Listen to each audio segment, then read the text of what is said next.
Fujifilm is the fringe bastard child of a Mitsubishi and Vanguard relationship that had gone wrong on a Saturday night with one too many tequila margaritas, if you know what I mean. Fuji users can often be spotted in army surplus stores looking for elbow patches to attach to their street photography camo gear after eating an expired ration of freeze-dried World War II spaghetti. But I'm not going to hold it against them. Of the big six camera companies, Fuji comes in at a distant 7th place, but it's close to my heart, right there in the 7th chamber. We got a XH2 to test, and I want to go over some shocking discoveries. All I want is the perfect camera. All I want is the perfect camera. So I've had a bit of a rocky, turbulent past with Fuji. I owned an X-T4 after being astonished by the wildlife potential of it. Actually, that's not true. Flat Earth Santa first got us the X-T4, and I used it as a YouTuber, and I was I loved the colors, but like, I was in denial of how bad it actually was. The stay was always jerky, the autofocus always lost me. Colors were often purpley and weird, but I fell in love with the Fuji spirit, and I ended up selling it, and then tried my friend's wildlife setup, X-T4, and I was like, wow, that's amazing. So I bought it back, tried it out, got the A7S III with the 200-600. I was like, oh my God, that's so much better. Sold the Fuji again, ouch. Then bought an XH2S. Fantastic, hated it, sold it. Will I ever get one again? This video will prove us this. So first test in my living room, I noticed immediately that Fuji was super racist. And I was like, what the hell's happening? Why would it latch onto him miles away? Didn't even see me in the picture. And then I stole it. And then it wouldn't trust him. It was like, you know what? This guy looks much more trustworthy.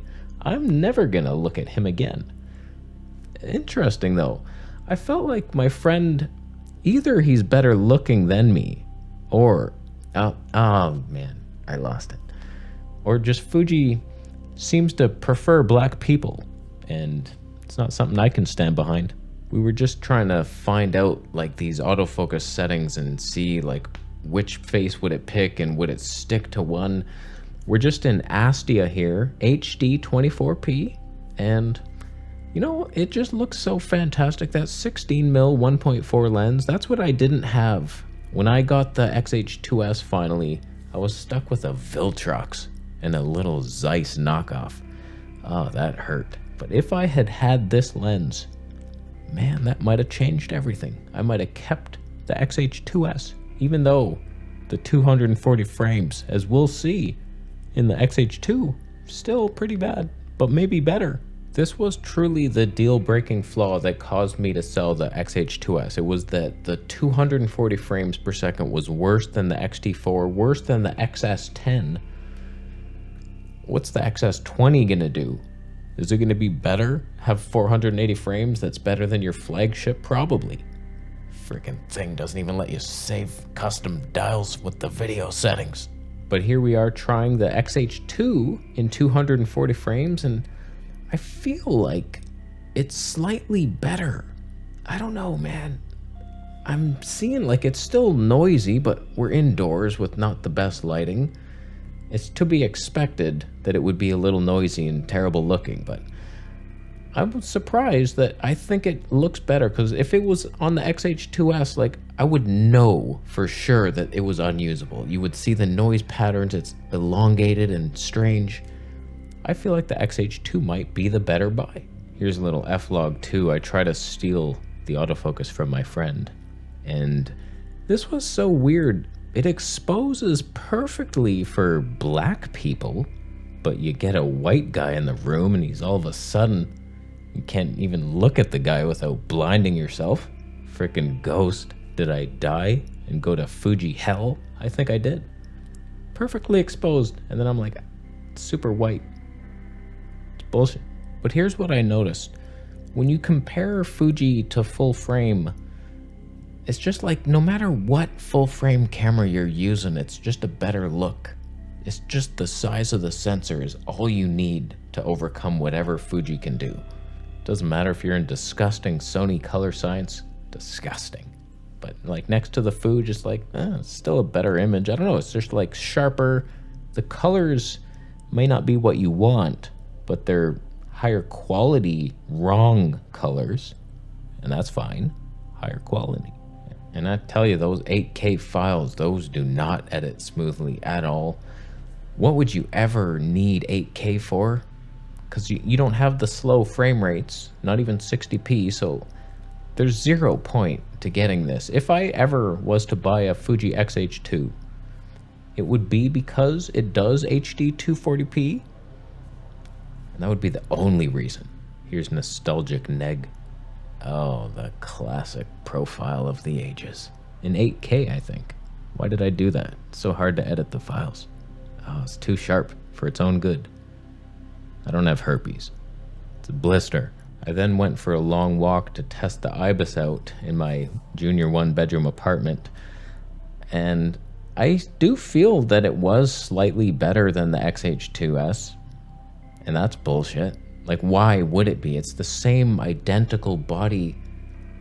I get, like, you have higher megapixels, you need better IBIS for that, but you shouldn't do that to me. XH2S is supposed to be your video flagship, and yet my friend trying to hide, but he could not. He could not hide. Nice ISO, look at that. Wow, the low light performance of Fuji. Amazing. Wow. Then I put on digital stabe just to see if that would help. I think it made things worse, if anything. My friend got sick of my shit. He's like, he's gonna do this all day? Oh God, I'm leaving. But I had to do the test for science, and we learned together. Through all my tests over the years, there's really no reason for me to own a Fuji camera. It just doesn't do anything special that my other cameras don't do equal or better. The Sony has better slow-mo, better autofocus, almost better everything. Canon, better colors for in here. Fuji is just a weird system. Like, why? The only decent wide lens is that 16mm 1.4. It's very loud autofocusing motors, not super long for vlogging. They're coming with an 8mm 3.5. That's gonna be so warpy and wavy, and just 3.5. Give me a break. They're just not a video-centric system. None of them are. Not one of you. Pretending to be video-centric. I want a camcorder. That's all I want. Why is nobody making it? You never see camcorder news. Oh, here's the latest and greatest. There's nothing late or great. For example, I see this ad. Sony AX700. Probably their best camcorder right now. 1-inch.